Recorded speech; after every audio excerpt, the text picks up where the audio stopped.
All right, the primary purpose of this video is to review this, a little, what I consider a go, no-go type of a insulation resistance checker or megohmmeter.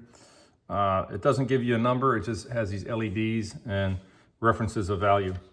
But we're gonna start out with, just to show you, I don't really like this that much. We're gonna start out with this, 1945 or so, 1940s megohmmeter, made in Japan, Yokogawa.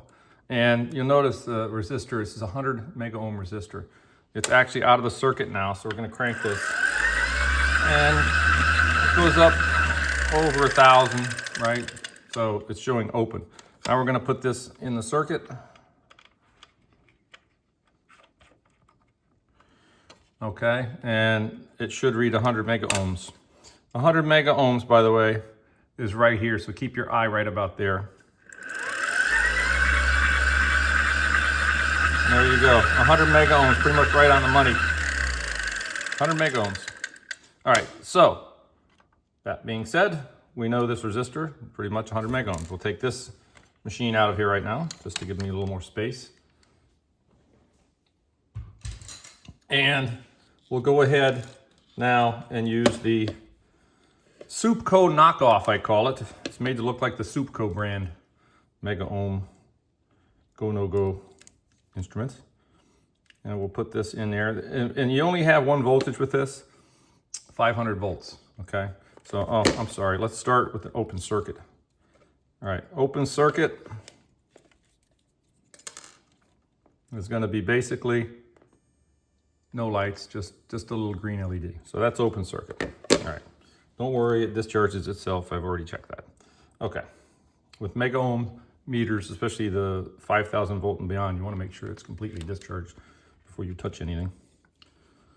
All right, this is only 500 volts and 100 megohm resistor is reading 150. So right now, it's reading 50 megohms high. For a go, no-go tester, I'd rather it read a little bit on the lower end, not on the higher end, but whatever.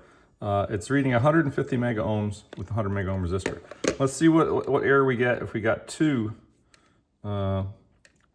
resistors, two 100 megohm resistors.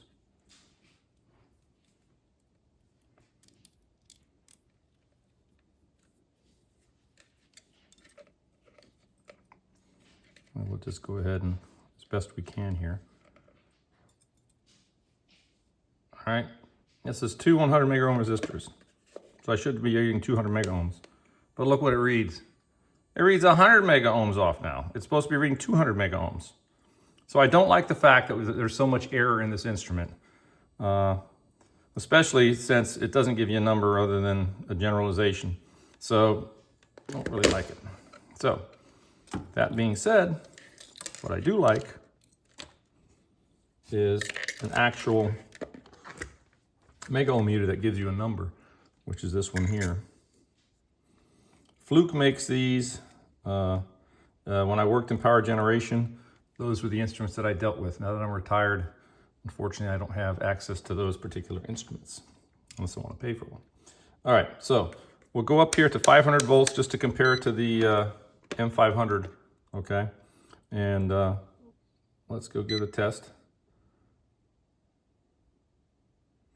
110 megohms, which is close, 110 megohms. All right, let's pick up the 1,000 where that Yokogawa meter was. And the 1,000 volts, it reads 110 megohms as well, okay? All right, so let's do an open circuit, back at 500, just to show you the open circuit. And it's overload. All right, greater than 10 gigaohms. So an instrument like this is gonna give you a value. All right, so when you're wanting to measure motor insulation resistance or the feeder cable resistance, you know, to ground, to make sure you don't have a bad feeder cable or a bad motor in the air conditioner or whatever else you're checking. This is what I prefer. I prefer something that's going to give you a number all right? And again, for go, no go, this may be okay.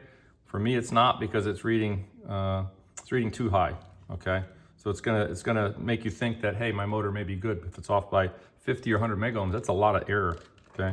So I don't recommend this instrument whatsoever. I don't have a Supco one to compare it to, so I can't say how well the Supco one functions. But for this knockoff version, no, I definitely wouldn't buy one.